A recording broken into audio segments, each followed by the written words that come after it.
Today we're going to be taking a look at and installing the mini LED trailer clearance and side marker lights with 3 diodes and an amber lens. We'll be installing the light in conjunction with the black foam gasket as well as a snap-on polished chrome ring. This is what our light looks like installed. This would be a great choice for you if you needed to replace your light or even upgrade. The LEDs last a lot longer. As you can tell, even in a bright room, it puts out a significant amount of light. Now the light itself is 2.5 inches long, 1 1/8 tall, and 5/8 of an inch thick. Now the measurement from center point to center point here in the screw holes is 1 3/4 inches. The light is DOT compliant. You can mount the light horizontally or vertically. One thing I really like about the light is that it's LED, which means it's pretty much maintenance free. So once you install it, you don't have to really worry about it.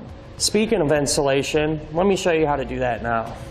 The back side of the light has 2 wires coming from it, both a power and ground wire.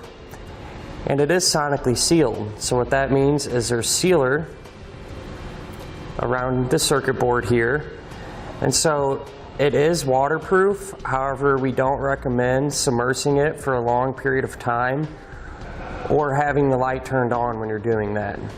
First thing you want to do is check your mounting surface and kind of eyeball just to make sure that all your holes are going to line up and that you have a center hole. That way you can feed your wires through.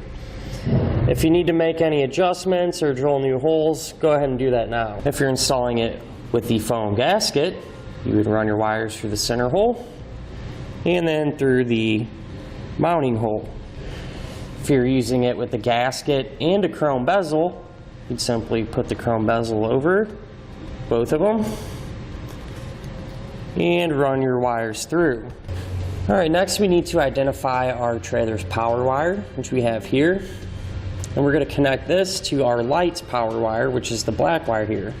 We're going to be doing that with a heat shrink butt connector, which you can find on etrailer.com. Crimp that down. Now we can use a heat gun to shrink our heat shrink here at the ends. Now using your existing hardware or even some new hardware you pick up from your local store, we're going to secure our light to the trailer.